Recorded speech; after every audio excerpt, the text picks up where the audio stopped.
Lisa from Mobile Tech Review, and today we're going to look at one of the first Windows 8 notebooks. This here is the Toshiba Satellite S955. It's available for order now, and it'll ship on October 26th, and you should be able to find it in stores too. 15.6-inch notebook, 5 pounds, kind of a thin and light design. That's what the S series is about. Intel ULV Core i5 processor inside. We're going to look at it now. So the Toshiba Satellite S955 sells for $750. That's the starting price. Pretty decent configuration. You can go up from there if you want a bigger hard drive and so on. 15.6 inches, as you can see, nice metal looking casing. Not too thick. Toshiba used to make pretty chunky notebooks, but the S series is fairly thin looking. On the bottom here, big door so you can access your memory and your hard drive, do upgrades. Rubber feet right here. Usual matte black plastic going on. On the back, your usual hinges. Weighs 5 pounds. I suppose that's relatively light for a 15.6-inch notebook. Fairly thin too. Air vents over here. Here's your VGA port, 10100 Ethernet, not gigabit, a little bit of a disappointment for the price. Full-size HDMI, 2 USB 3.0 slots, your mic and headphone jacks. And on this side we have our optical drive. It's a DVD writer drive. And a USB 2.0 port with sleep and charge, and this is where you plug in the power adapter. It comes with a very small power adapter, by the way, Ultrabook size. That's because basically this has Ultrabook internals.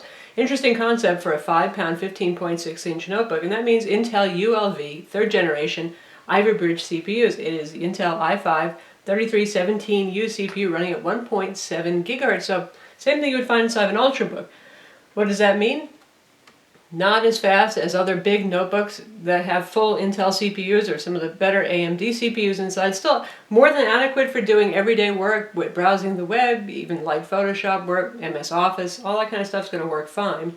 And the upside is that it allows them to make it thinner without having to really up the cost much. Runs very cool and has pretty good battery life as a result too. So far we're looking at about 5 hours, which for a machine this size is pretty good, and we're still testing that. It may go up, but that's just our initial finding. Now let's take a look inside.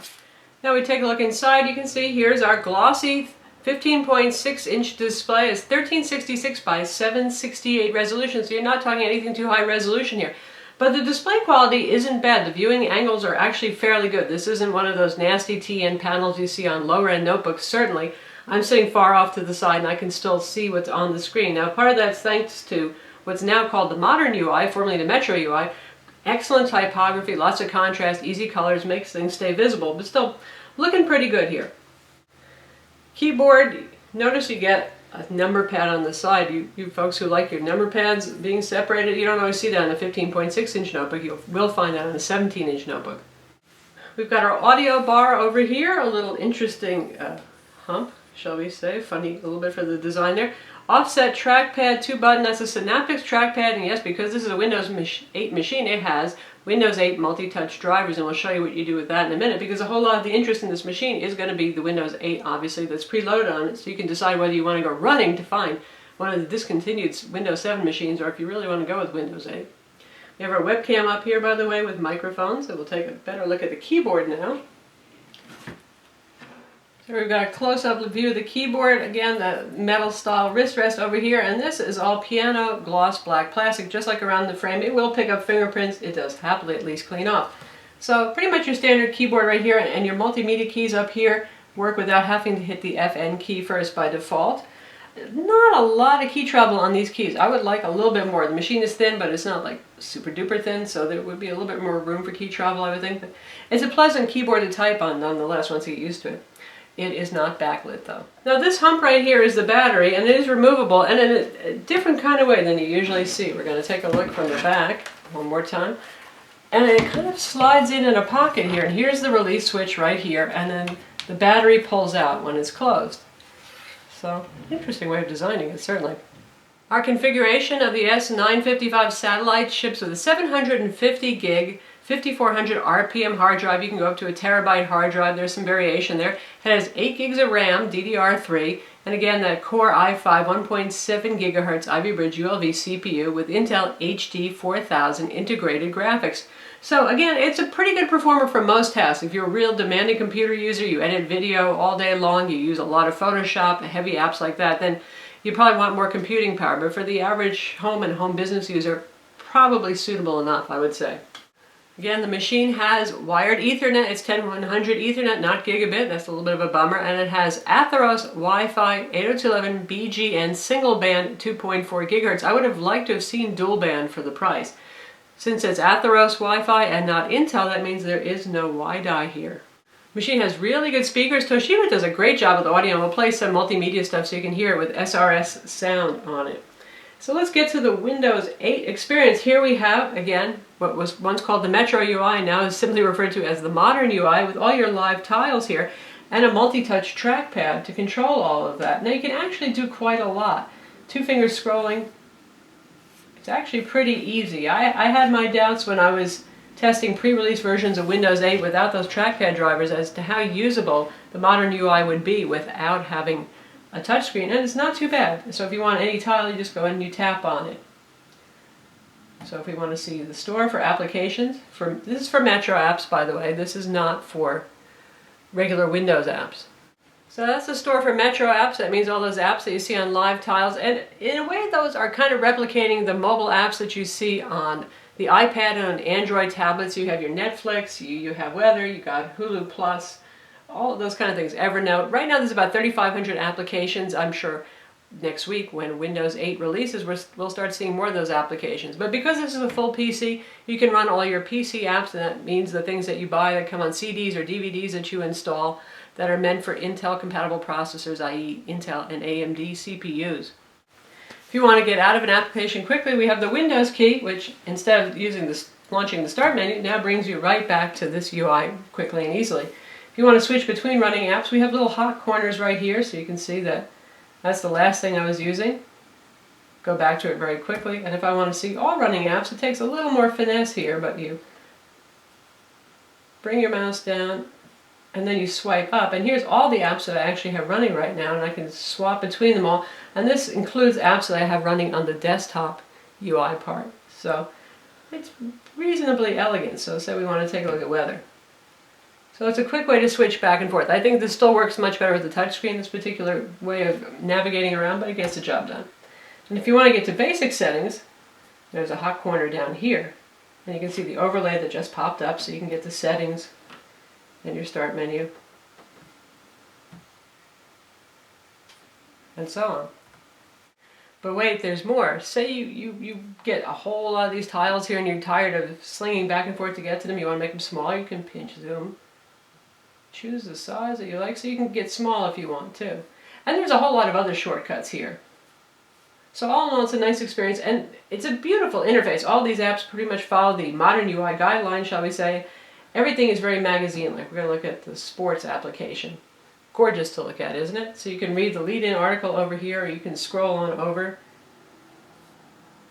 and take a look at what else is going on. So we have this kind of presentation, and this is pretty pervasive across the news app, the weather app, the travel app, the sports app.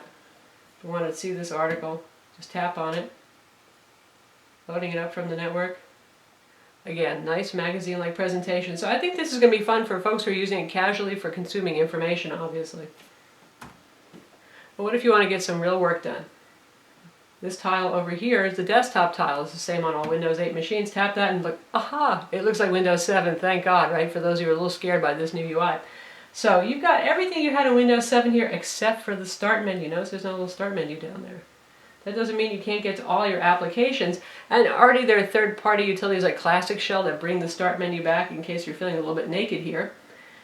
Toshiba supplies their own little app launcher right there, for example, so you can get to all your applications. And again, you know, there's Classic Shell if you want to get that look back.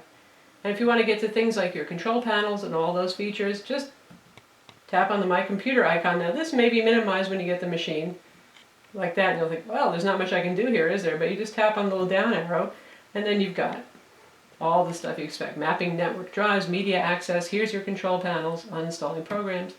Control panels, just like you know them. So not really as alien as you might think. Not too bad at all. Just fine to use. And you can see the flat look of the user interface. That's part of the new Windows 8 look. Instead of making everything all full of Chrome and 3D and all that kind of stuff, everything is very flat and very simple. which is why this can run on even much less demanding hardware like the latest Intel Atom CPUs. It's actually not too terribly painful to use those anymore. So I've got a flash drive here. You're probably wondering what happens if you use your USB peripherals, all your accessories. Well, in the case of something like a flash drive, we're going to stick it in. It's going to play a cute little Metro sound.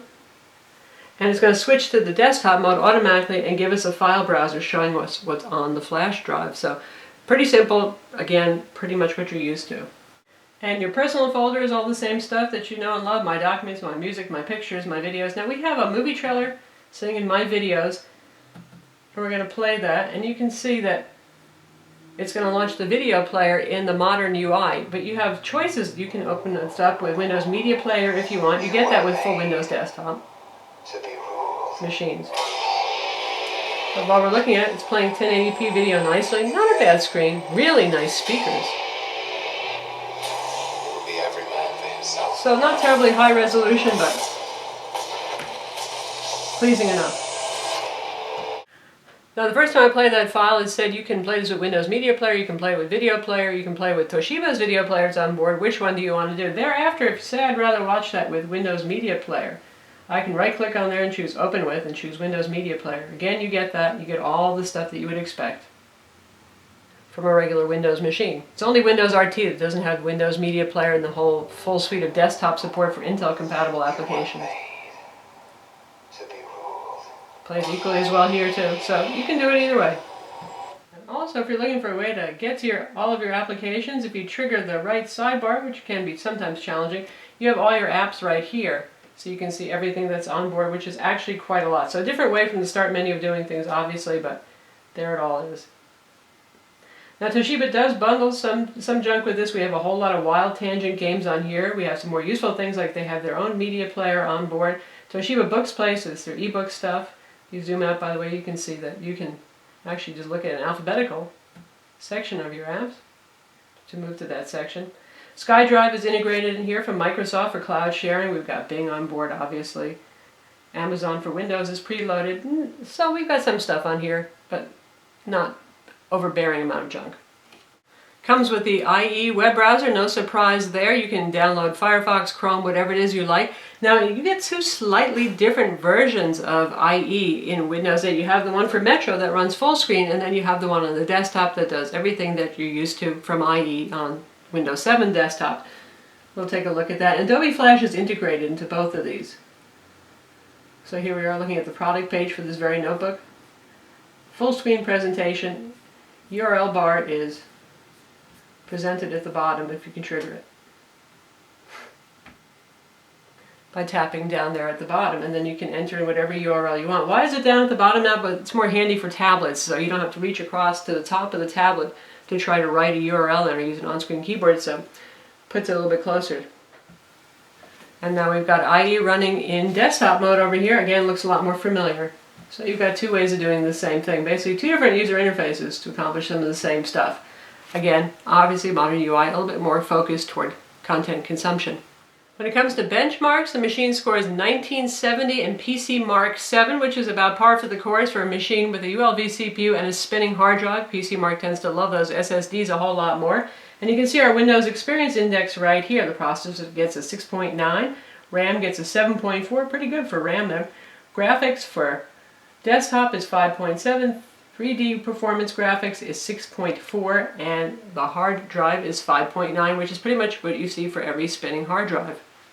Is this a gaming machine? I'd say obviously not so much, given that it has that ULV CPU in it and Intel HD 4000 integrated graphics. No dedicated graphics on this particular machine. Really not set up for serious 3D gaming with demanding games, but that doesn't mean you can't play casual games. Obviously it comes with a whole lot of wild tangent games, for example, so casual games certainly are a go on this.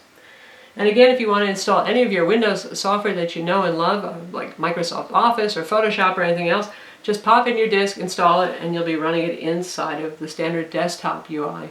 As I mentioned, one of the benefits of it having an ultra-low voltage CPU is that it runs very quiet and very cool. At no time did the bottom of the notebook or any other area exceed human body temperature, which means it was under 98.6, generally speaking in the low 90s at its hottest, and the fan is quite quiet. There's plenty of room to cool that low power CPU here, so if you're looking for a machine that's cool and quiet, definitely This is it. So all in all, the Toshiba Satellite S955 is a nice machine. Again, for $750, I'd like to see a little bit more though. I know it's a thin and light, but the ULV CPU, well, I'd like to see a full Intel Core i CPU in there for the price, and the single band Wi-Fi Atheros, I'd really rather have dual band in there. There is no Bluetooth, by the way.